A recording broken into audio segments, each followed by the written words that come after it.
Picture a boy at the edge of everything.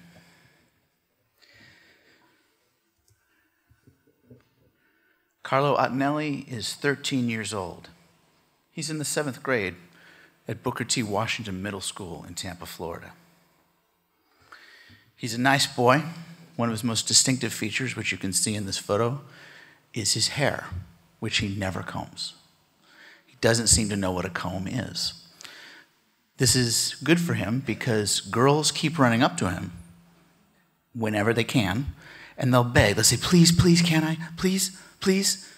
And he'll go, okay. And then they go on the top of his head, and then they run away.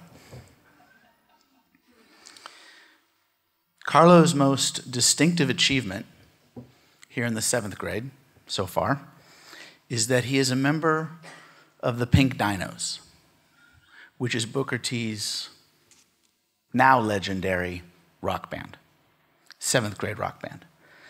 They're all 13. Like Carlo, they're all nice boys. They have a certain puppy charm.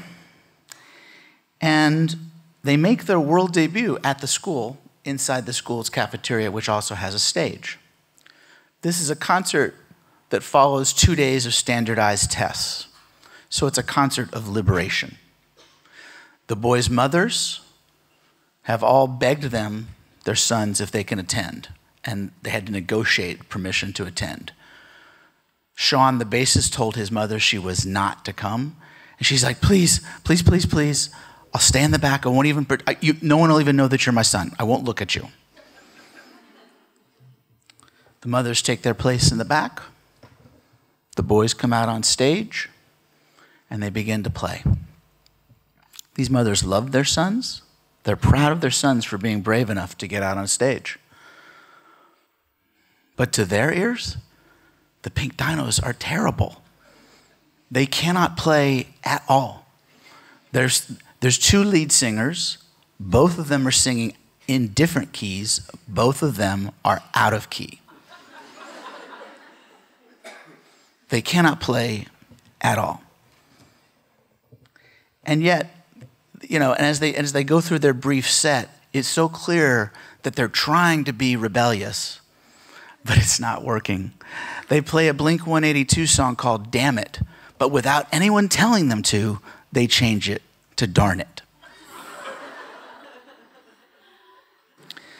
And the moms, they're cringing because their son sounds so bad. And yet, every girl in the room is going insane. They are jumping up and down. They are screaming. They're waving signs. Kiss me. One of the signs says, marry me, Ricky. This is Ricky Reed, one of the 2 lead singers. Ricky's mother is in the back. She sees the sign. She's not really ready for her son to get married yet. But she and the other moms are watching these just waves of joy that their son's playing is sparking in these girls. And these moms realize that the landscape of their sons' lives is about to change profoundly. They also realize with a little bit of sadness that they're not number 1 anymore in their sons' lives. In that one instant, they've lost that place. Ricky Reed's mom calls up her husband at his office in downtown Tampa and then just holds the phone up.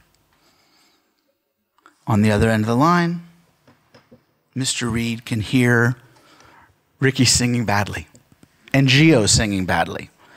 He can hear Sean's bass. He can hear Cameron's inspired drumming. But what he hears most of all is wave after wave after wave of girls screaming for his little boy.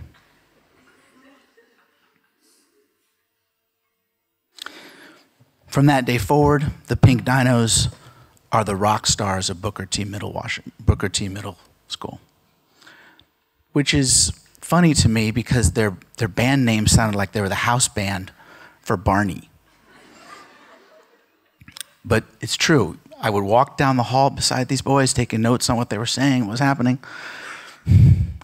And girls were like throwing themselves, like hurling themselves in their direction and talking about the boys, under their breath, as they walk by. Finally, these boys are appreciated for their ragged splendor. All of them have been transformed. If they want girlfriends, they all have girlfriends. Cameron, the drummer, doesn't want a girlfriend. He says, I have my skateboard. All of the Pink Dinos are now bathed in a golden, soft light of adulation. All of them, that is, except for Carlo, the lost and lovesick and lonely Carlo. To clear the record, Carlo didn't actually play in this band. He was their manager. Now, why a seventh grade band needs a manager, I can't tell you. But he's their manager, and he's their first backup guitarist in case one of the other crummy guitarists gets sick, I guess. There's like a second backup guitarist. There's all the boys, once they saw the girls, even when the Pink Dinos were just practicing every lunchtime down in the band room, girls would just line up and do the doe-eye thing. And other boys saw this like, I want to join the Pink Dinos. Carlo, the manager of the Pink Dinos, has been in love with Kaylee since the first day of 6th grade. It is now the end of 7th grade. This is Carlo's way. When he was in kindergarten, he liked a girl. He wrote her name on a piece of paper, and he slept with that piece of paper under his pillow every night for the entire year.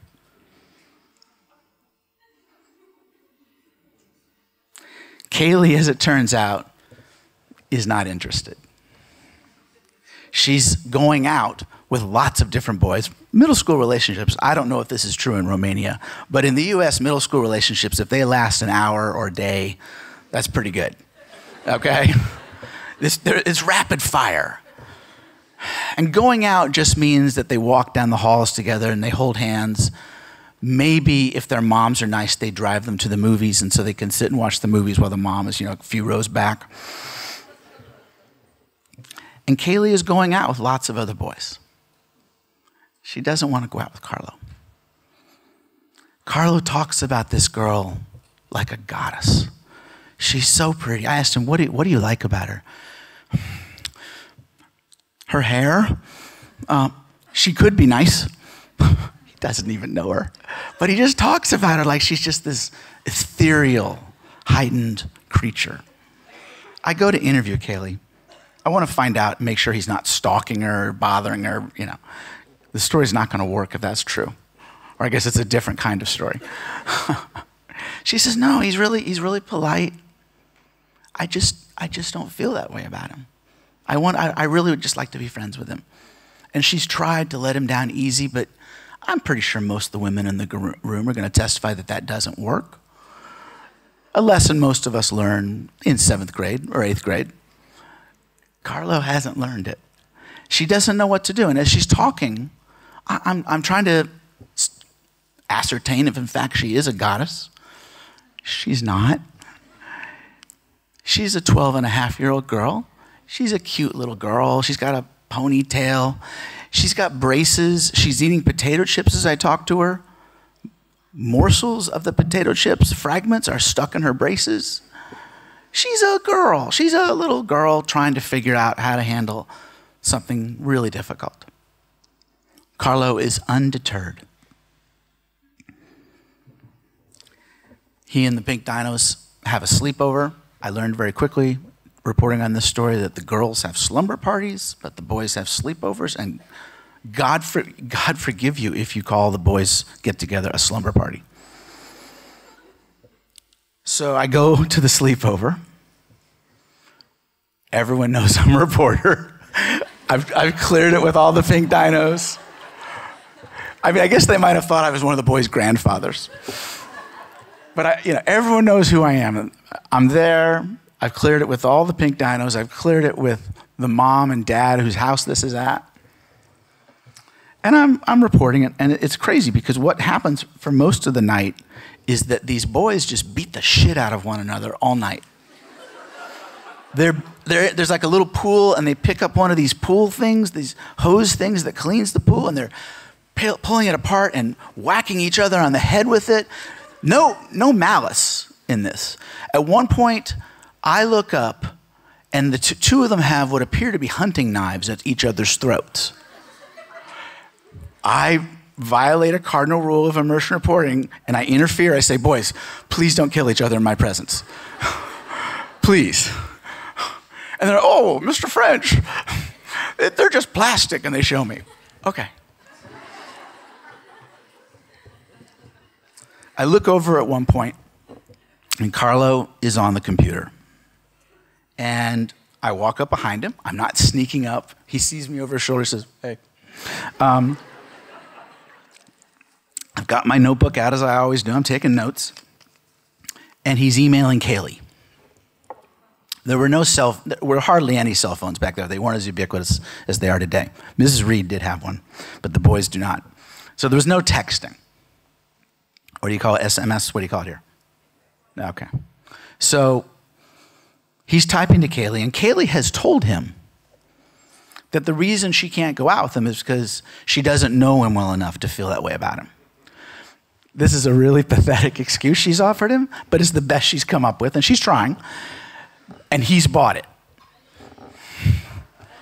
And he's typing to her, and he says, I just really hope we can spend a little time together so that maybe you can think of me that way, and maybe you can be my boyfriend or my girlfriend. And I see him typing this. Oh my God, and I just want to hug this child. All of my 7th grade angst is coming back. I'm having flashbacks to my 7th grade, to when Terry Tucker, when I tried to say something romantic to Terry Tucker, and my voice cracked in the middle of the what I was saying. And I'm seeing Terry's face, and I'm still pissed off. And I still want to just go into the deepest cave on earth and hide forever from the shame of Terry rejecting me. But I'm a reporter. I did violate the immersion rules by telling them not to kill each other. But what I want to do is hug Carlo. Carlo's parents are both from Italy. They're both from Florence. They are both Renaissance historians. Every summer, Carlo and his little brother go with their parents to Italy and spend the summer. Carlo speaks Italian fluently. I want to tell him, son, you're going to be fine. It's going to be okay. I want to hug him. But I don't. I push Terry Tucker and my 7th grade bullshit down in my brain, and I keep taking notes, and he sends the email. And then he signs off, and he signs on again under his friend Eric's screen name. And he emails Kaylee again, writing as Eric.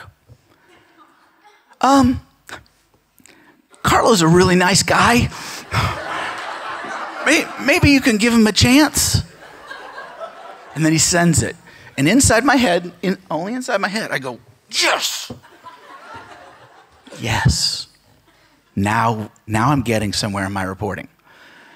I've just witnessed Carlo that he's crazy enough about this girl that he'll lie. He'll pretend to be Eric.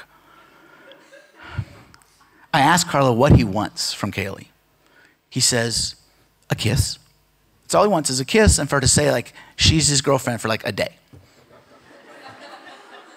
And he says, a kiss. And I said, well, and then he stipulates on the mouth, which cracks me up that he has to stipulate that.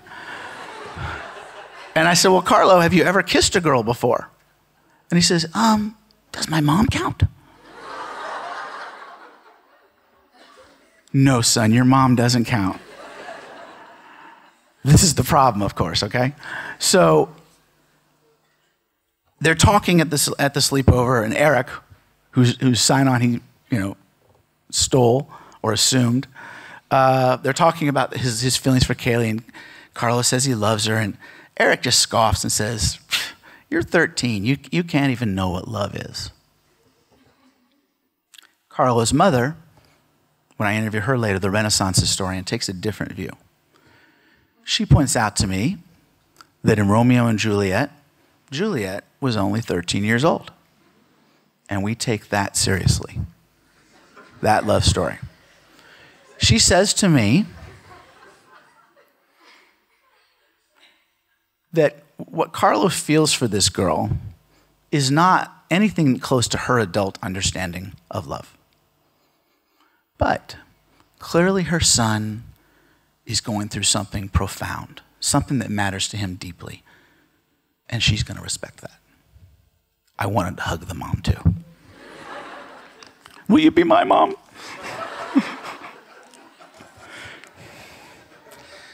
The other Pink Dinos are just so fed up, and they just can't believe Carlo's still hanging in there with this unrequited love. Sean, the bass player, the sage of the group, says to me, "It's just so sad to watch what he's become." He says this. He says, he still believes in happy endings. That's for you. That's for Vera. They've given him some very sound romantic advice. They've explained to him that you do not throw yourself at the feet of a girl, because it's not going to work unless you meet on the way to a new life in Oslo. Sorry, you probably didn't throw your feet. I didn't mean to cast any aspersions on y'all's romance. I love your romance. I want to see a movie about your romance. So Carlo's friends are just, they're fed up. Carlo doesn't care. He doesn't want to play games. He doesn't want to go out with somebody else to make Kaylee suddenly like him. He just likes Kaylee. And if she doesn't like him back, it's not the end of the world, but he's going to keep hoping. And then one day, after I've been following for a while, Carlo's mom always makes his lunch, and she always cuts the crusts off his sandwiches. This is part of the problem. And on this day, she has put a little dark chocolate, Godiva chocolate, in his lunch. Carlo doesn't eat the Godiva. He's saving it for Kaylee. They pass briefly through the halls between class periods, and his plan is to give it to her as they pass. Strangers in the night or in the hall. He doesn't give her the chocolate, though, because later that day, a rumor sweeps the school. A rumor that turns out to be true. Kaylee has a new boyfriend. Another one of the Pink Dinos.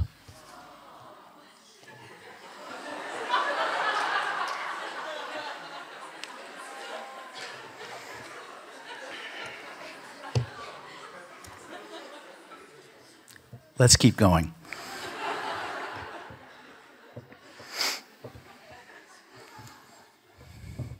Picture a tiger on the verge of extinction. This is Inshallah. She is a Sumatran tiger. Sumatrans are among the most endangered subspecies of tigers in the world. There's only several hundred of them left in the wild. So she's important at Lowry Park Zoo in Tampa. Her survival matters. It matters that she produce more baby tigers if possible, so we can try to fight those odds for the Sumatrans. Inshallah is easily, I guess this is a subjective thing. I'm giving my opinion here. I'm just labeling it as such. Inshallah is easily the most beautiful animal at the zoo. Writers, when we're on deadline, we really learn very quickly how inadequate words are for a lot of the things we try to write, what blunt instruments they are. And if you're trying to describe just how a tiger walks, there are no words. I tried, but I failed utterly. Everything she does carries this lethal beauty, this sense of so much potential for wonderful things and terrible things. Inshallah was born and raised at this zoo. She has never been free. She has also never been tamed. Even now, after she's grown up in captivity, every time the keepers turn their backs on her, they never get in the enclosure with her because she would kill them. But there's always a thick mesh between them. And when they turn their backs, she hurls herself against the mesh.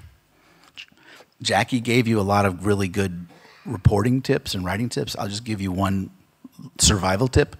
If there are tigers in the area, don't turn your back. That's when tigers attack.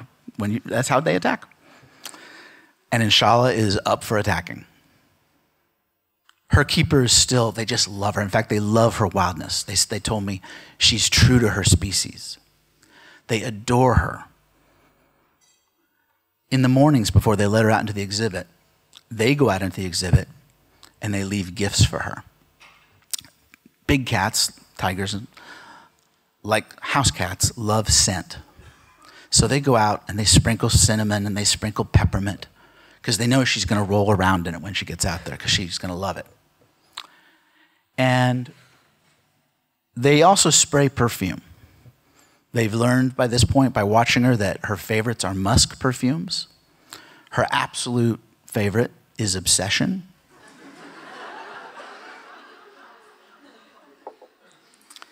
They're working very hard at this point to have her mate with a male Sumatran tiger. The male Sumatran tiger's name is Eric. Eric is considerably younger than Inshallah.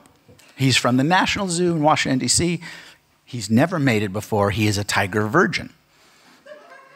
Tigers have different personalities, just like humans do.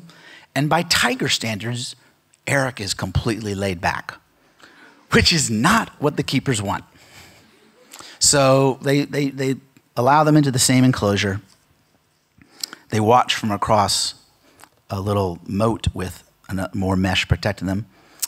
And they have beside them a giant fire hose because in the wild and in captivity, tiger sex can be fatal.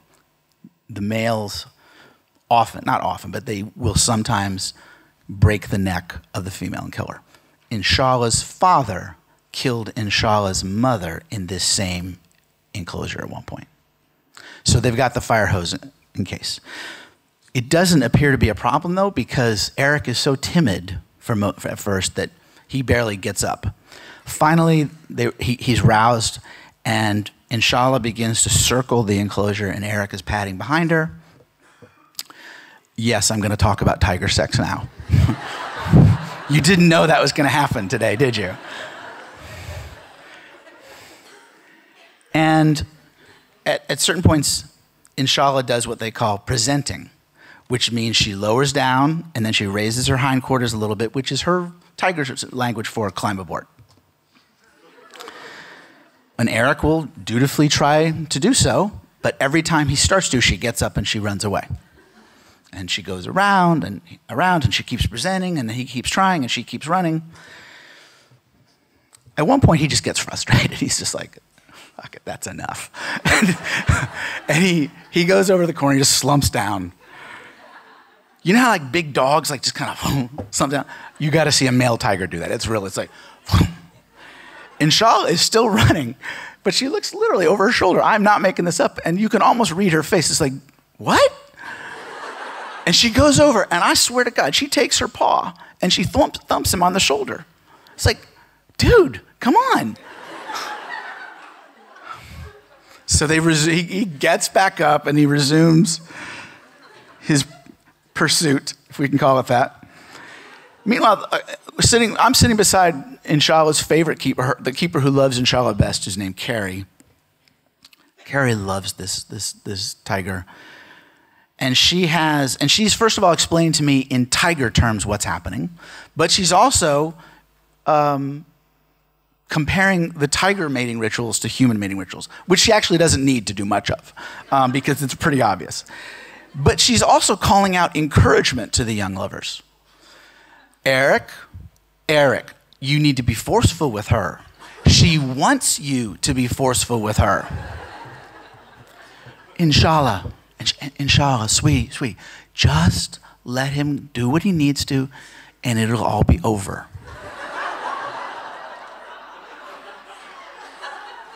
At this point, I want to interview Carrie's husband.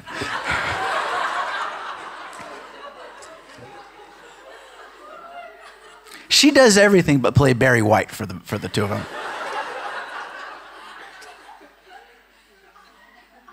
Finally, Inshallah presents Eric. Again, Eric tries to come over and do what he's supposed to do. As he's about to do that, she starts to get up, and now he's pissed. And he does, in tiger sex, the male does, even in tiger sex that doesn't end in death, the male bites the female on the back of the neck and holds her down. And that's what he does. He bites her in the back of the neck and holds her down. And then they mate. What was wonderful to write about when I got to write this scene, and I'm pretty sure it's the best tiger mating scene ever, is that when they finally get to it, they're right in front of this huge picture window. And there's a mom with a little boy right there. And the mom sees what's happening, and she goes over her son's face.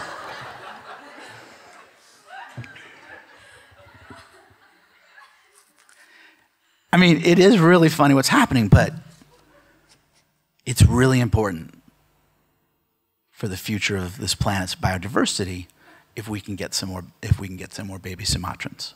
So they keep at it, the keepers. The keepers are more diligent about it than Eric is. But they really want Inshallah to get pregnant. Has not happened yet, but they're still trying. Well, they're trying to get Eric to try. So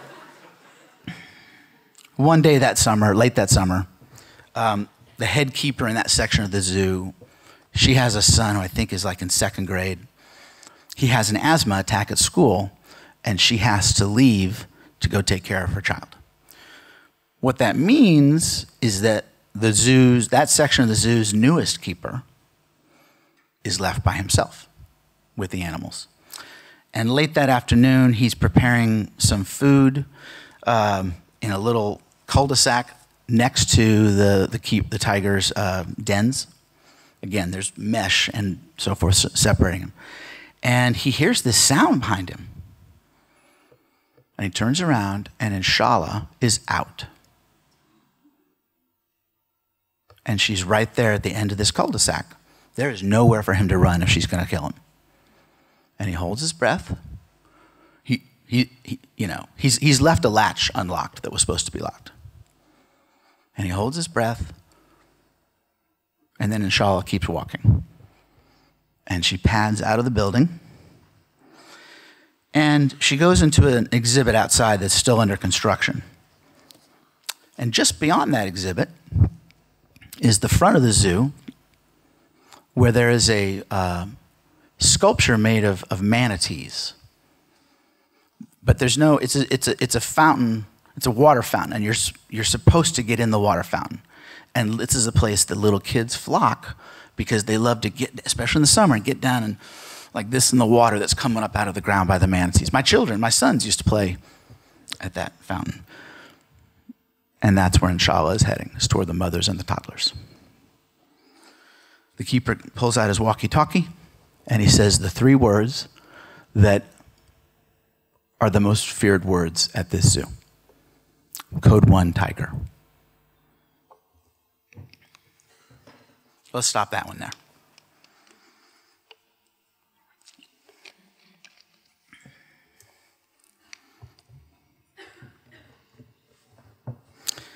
Picture a young woman in the last hours of her life.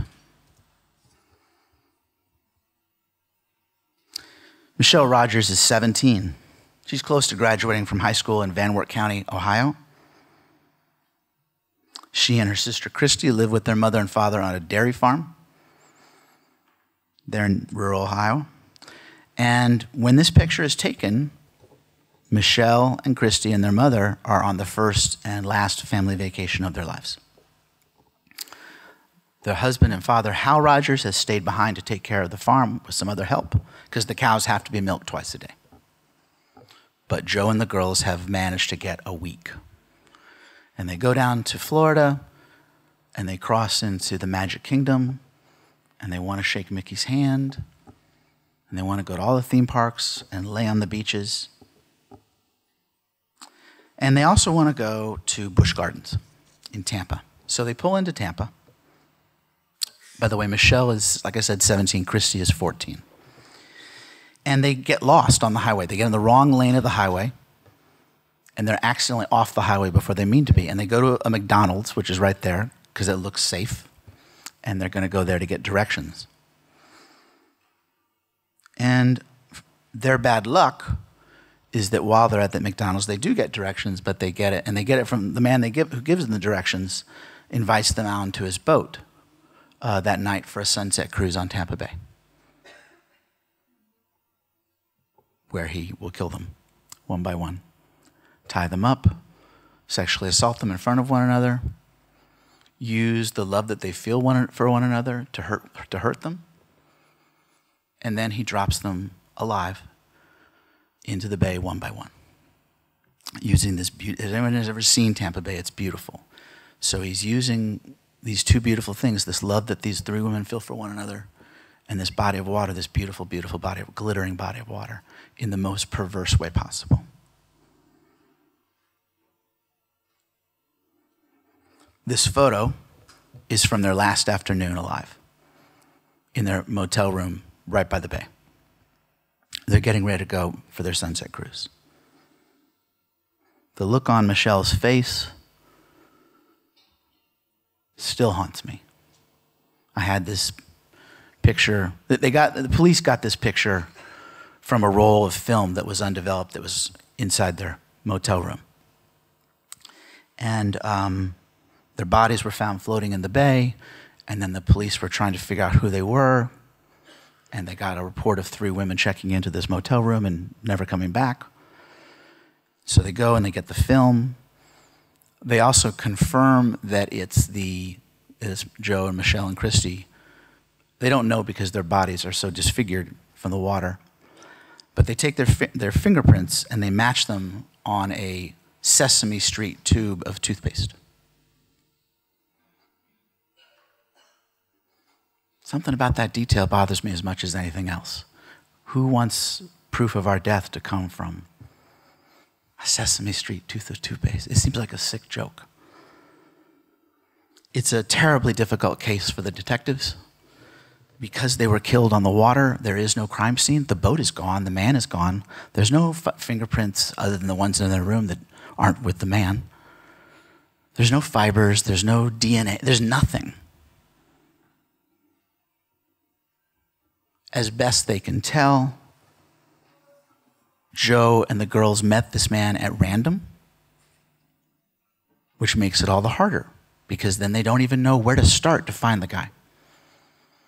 There are some people up in Van Wert County who are spreading the malicious and very sick rumor, as far as I'm concerned, that Hal had something to do with the murderers. They know it's not possible for him to have gotten down to Florida and done it himself because he was seen on the farm in the morning and the afternoon. But they're spreading the rumor that he has somehow arranged for their murders. The person who is spreading, one of the people who is spreading this rumor, is their minister. Makes me mad.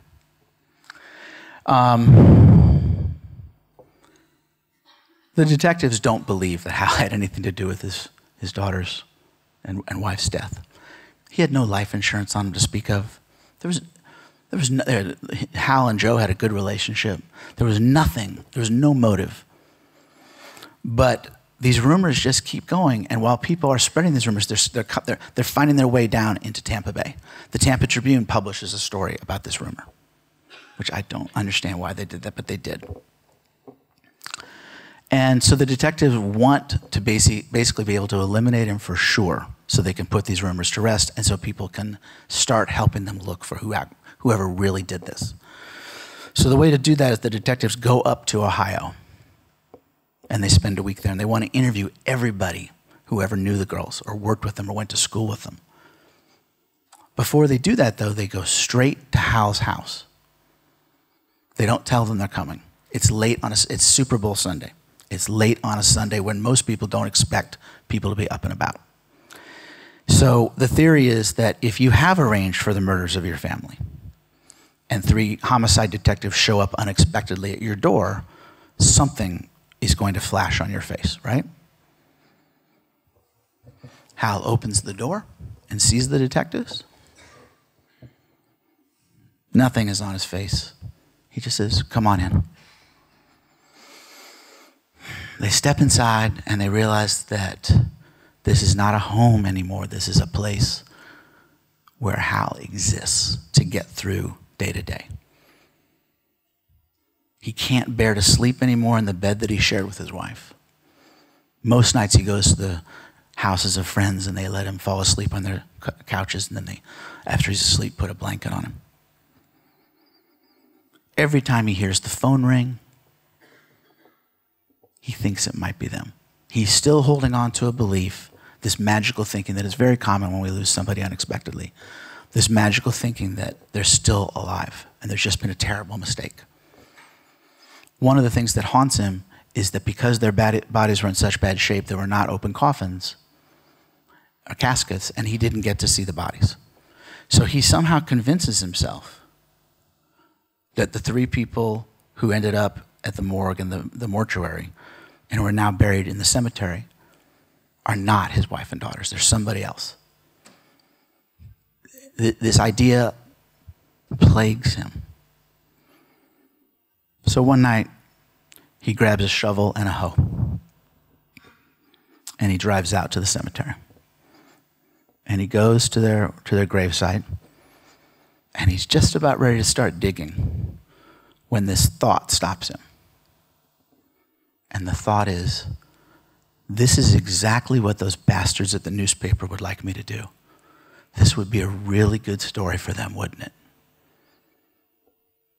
When he shares this with me years later, I'm with some shame and embarrassment. In my head, I say, yes, that would have been a powerful, memorable story. I'm not proud of that. But that thought stops him, thank God. And he puts the shovel and the hoe back in his truck and he drives home. So these detectives, when they get there, they ascertain very quickly that Hal is not the murderer. Just so they have something to convince everybody else of it, they have him take a polygraph. They fully expect him to pass it, and then which he does, and they want to then be able to announce to everybody down in Tampa, he didn't do it. Help us find the guy who did it because he's in Tampa. So they interview all these people, and at one point these three detectives decide that they need to go to the cemetery and see the graves. They know there's not going to be a lot to see because to this point Hal has not been able to purchase tombstones for their graves, because to purchase the tombstones and to have their names etched into that stone would be to admit to himself that they're really dead. He's just not ready for that. There's just these little copper markers in the ground.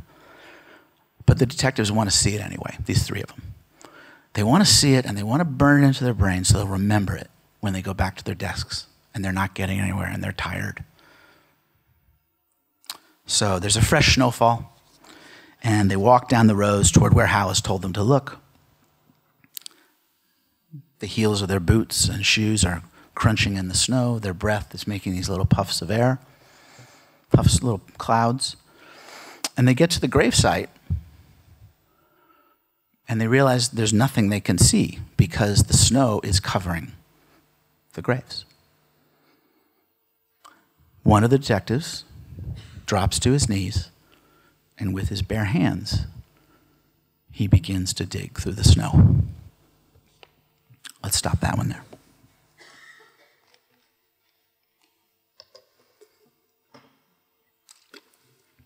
I'm not trying to torment you.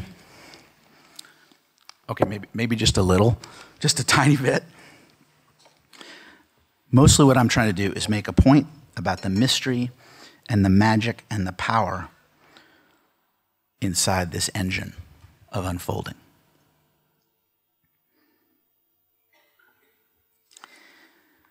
It's worth just taking a quick moment to ask, why does narrative matter? For me, it begins with a simple definition. We follow the news to learn facts, to learn information. But we're drawn to stories again and again because we need to know what it means to exist inside those facts. Homo sapiens have been chronicling their lives for tens of thousands of years, eons before writing was invented, before the first words were scratched onto papyrus. We were grinding minerals and grinding the burnt bones of animals to create pigments of ochre and umber and charcoal, and we were using those reds and yellows and blacks to finger paint on the walls of caves. We were depicting images from our dreams. We were chronicling the latest antelope hunt. Stories, I'm pretty sure it was Paula Murray said it last night, that stories are a matter of survival. And that is absolutely true. They are a way of making sense of ourselves, and if we can't make sense of ourselves, we are lost. They're a way of helping us hold the world together and hold ourselves together. Catherine Lanford's ears are going to be burning because Jackie just quoted her a minute ago, and I'm going to quote her here now too. The columnist, she puts it this way: stories are the connective tissue of the human race, whether you are discussing a school levy or South Korean politics. At the heart of every issue, is a human element that leads to the three most beautiful words in the English language. What happens next? This is the elemental question that I just left all of you with when I cut off those stories. I reported and wrote all three of those stories in the Tampa Bay Times. Readers followed those stories quite closely and very avidly. If I had reached those points in the stories and then just stopped them like I did right now, unresolved, readers would have come down to our newsroom and torn the building apart with their bare hands. I'm not kidding, they would. And yet, why should that be? Why should readers care? Why should any of you care? Why did some of you make that sound of, oh, when you heard that Kaylee was dating another pink dino? No one in this room is likely to have ever seen the Pink Dinos perform. None of you are likely to have met Carlo. You have no particular reason to care whether a 13-year-old boy gets a girl he adores to talk to him. Few of you in this room are likely to have ever visited the Tampa Zoo to behold Inshallah with your own eyes. None of you probably ever knew Michelle Rogers or Christy Rogers or Joe, their mother, or visited their farm in the American Midwest, or stood at their gravesites. All you know of all these people, or these individuals, I guess I should say, is what I've shared right now, right here, right now. And yet, once these stories begin washing over us, we long to see where they will carry us. This curiosity animates every hour of our everyday, in even the smallest of ways. What's the weather going to be like? What's for lunch? Will the woman in the elevator smile at me again?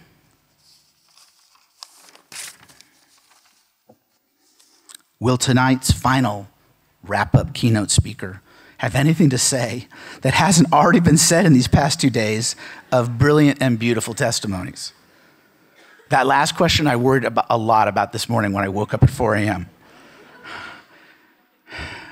I felt Nicole's righteous rage surging inside of me at that hour, reverberating inside of me, along with Sarah's radical empathy and Jenna's jaw-dropping glimpses of the future, and Valerio's invocation of love and lust, that slap of his uncle's palm on his cheek. I felt that at 4 a.m. How the hell am I supposed to compete with that slap? At 4 a.m., the window of my hotel room was open, and I woke to church bells ringing and voices squabbling on the street below, and the murmur of the city's early traffic, tires rolling over pavement still wet with dew. I gathered myself in the darkness and slowly remembered where I was, and then I realized I was still lost inside the gorgeous soundscape that Pat had created from the voice of a father and the laughter of a young child. I woke remembering the quiet urgency of Finbar's voice as he showed us those beautiful, terrible, heartbreaking photos. I woke with a sense of awe from Mindy's faith that the entire world is encapsulated inside each of us and our homes and our neighborhoods. I woke thinking about Ioana's and Rari's animation that opened yesterday morning's events and today's, and the way that animation invited me and everyone else in this room to circle around that fire deep in the woods under the moon and stars. I thought of Christy. My God, Christy. My God, thank you.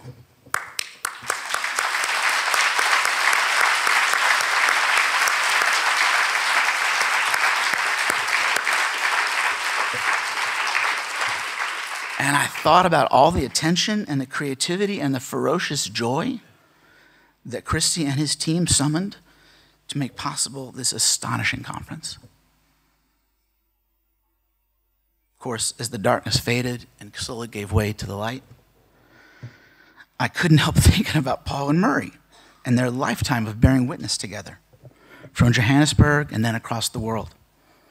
I thought about how thoroughly they owned this stage last night, pacing and breathing and arguing and apologizing and singing and confessing and resurrecting the dead. How did they do that, I wondered? How did they conjure an entire constellation of stories and burn them into our collective consciousness?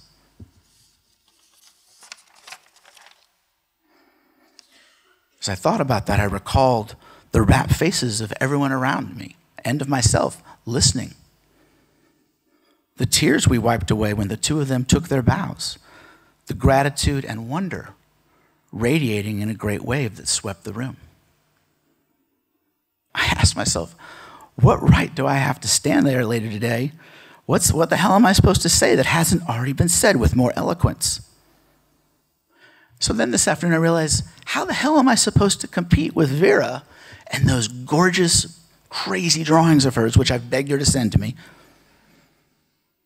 and the guy in the fox costume, and her as Peter Pan, and whatever indignities and indecencies she might have suffered as Peter Pan. I want to read that when you write it, okay? How do you compete with somebody dressed as Peter Pan? And then there's you two. What? How the hell am I? I'm supposed to go on after Romeo and Juliet? You know, not the Capulets and the Montagues, but Syria. And where are you from in the U.S., Jenna? Not Jenna, excuse me. North Dakota. North Dakota.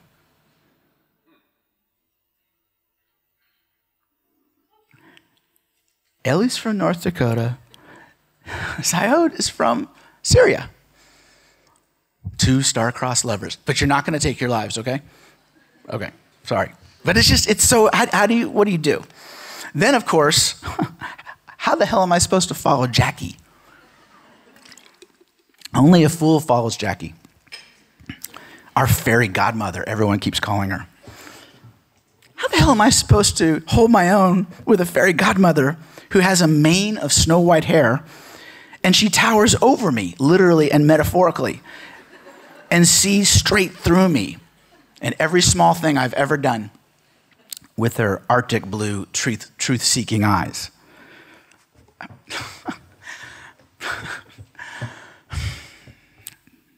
Just breathe. I just have to breathe.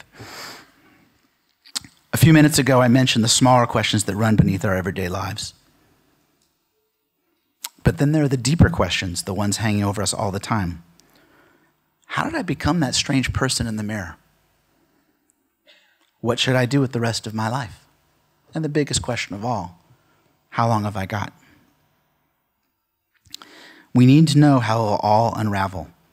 We need to see the next chapter of not just our own lives, but the unwritten chapters in the lives of those around us and those we've never met, except inside a story. This need gets us out of bed in the morning. It propels us through our days and deep into the velvet black expanses of our nights. if we no longer care about what happens next, then we're ready to die. If you've ever spent any time in a nursing home, you know that this is a fact. You see a lot of people who they don't care anymore what happens. And very often they die right away, or very soon after. Our mutual friend Don Murray used to say, we swim in an ocean of stories. True stories worthy of our attention are all around us. They're pumping inside of us. We breathe those stories. The real challenge is choosing, deciding among all the possibilities, what to write inside the limited time each of us is allotted. For us to do that, we first have to recognize these stories and the power of those stories from our lives and the lives of those around us. We have to open our eyes and see what's right in front of us. Nicole pointed this out in her talk. She said, we've got to shine a light on the terrible truths that we would prefer to not face, which is very, very true. We have to make room inside of ourselves to acknowledge the world's wrongs and its rights and its sorrows and its joys. There's no need for us to invent anything. I love fiction. If there's fiction writers in the room, I salute you. But there's no need for those of us who write nonfiction to invent anything. Life defies categorization. It obliterates ideology. Day after day, life exceeds invention.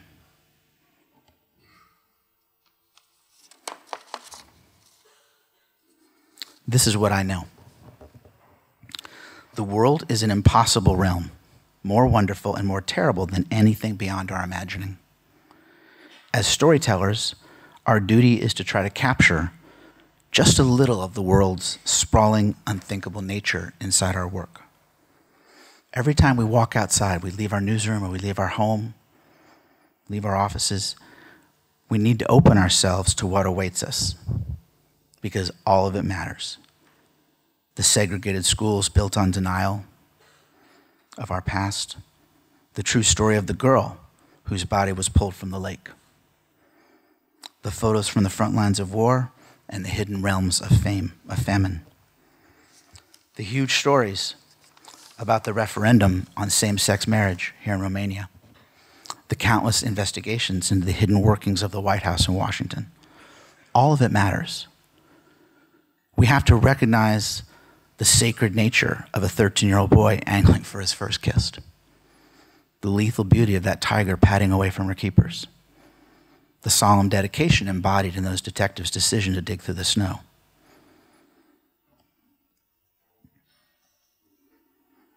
How is it possible that Carlo's love for Kaylee can exist in the same universe as the black heart of the man who dropped Michelle and her mother and daughter alive into the water? How is such sweet kindness and devotion possible? How can it exist in the same universe as such perversity? I don't know. As writers, our duty is to try to reconcile these contradictions, to capture a little of the world's sprawling, unthinkable nature inside our work. I'm going to wrap up here, but before I do, I need to give you the actual endings of those stories because you're not allowed to ask questions, so I'm just going to tell you really quick. Carlo does not get his kiss. Kaylee does agree to be his girlfriend. Well, she dumps Gio. The other Pink Dinos, it's Gio's the traitor. The other Pink Dinos shun him and kick him out of the band, which all of them lie about except for Sean, the truth teller, the sage, who says, of course that's why we got him, we pushed him out of the band. They told me literally it was just personnel changes. But Sean gave me the truth. And he says, we've known Carlos since kindergarten. We've just known Gio a few months. But Kaylee dumps Gio, and then she agrees to be Carlo's girlfriend. I know what she was doing. There was only like 9 days left of school, and then Carlo was going to head to Italy with his family. She was using the calendar to do the heavy lifting. And she admitted this to me, I'll just say I'm gonna go out with him. I won't have to even hold his hand if I don't want to. He'll tell people I'm his girlfriend. He's not the type of boy to make up some gross story like I gave him a kiss when I didn't. He's a nice kid. And then he'll go to Italy and I'll go about my life and it'll be good. She couldn't even hold it out until the end of the school year. She just dumped him before he got the kiss. But I don't want you to feel too bad for Carlo, because the next year, a little bit more experience, a few more scars, he did get a girlfriend, and I am informed that there was a great deal of kissing.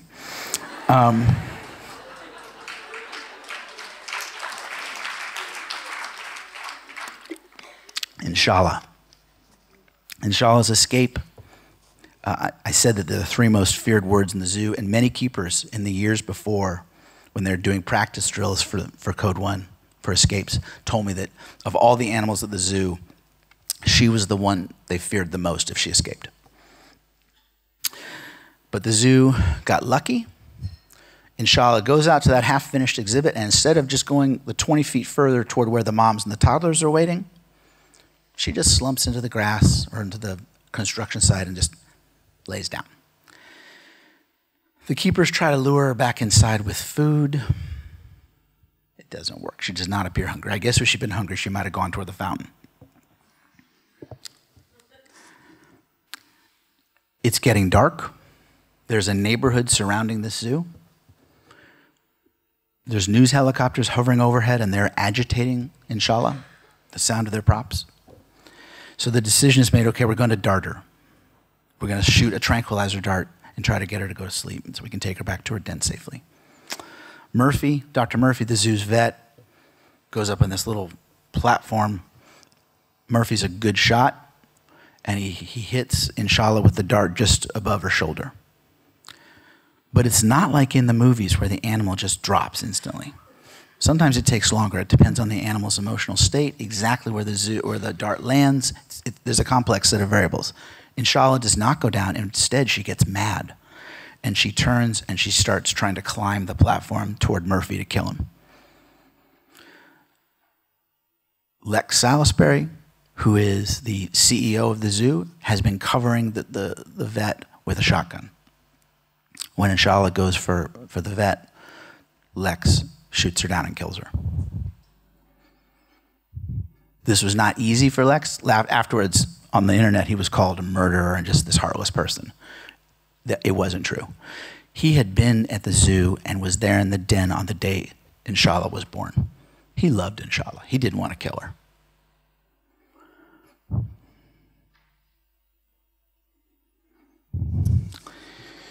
The detectives in the snow. So these detectives, they dug through the snow, cleared it away so they could see these copper markers, and they stood up.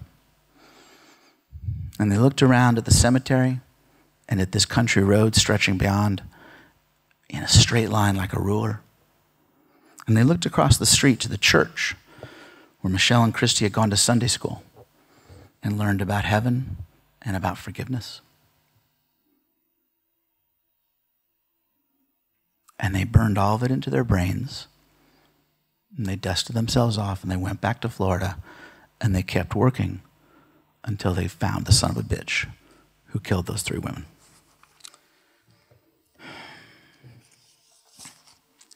Inside any church or school, inside the quiet corners of all of our lives, entire continents of love and loss and experience are waiting to be mapped. All of it is waiting for us this afternoon. It's waiting beyond this hall. It's waiting inside us. If we don't chronicle these stories, who will? The task is humbling. It requires all of our skills and all of our art. It requires openness, strength. Radical empathy is a great term. I just had empathy, but radical empathy is even better. It requires that. It requires courage and faith and stillness and cunning. It requires that each of us surrender to the hypnotic, transforming nature of the world. Someone has to paint on the walls of the cave. Let us light the fires together. Let us dab our fingers with ochre and umber and charcoal and reach out toward the blank canvas of those stone walls. Let the telling begin. Let it never end. Thank you.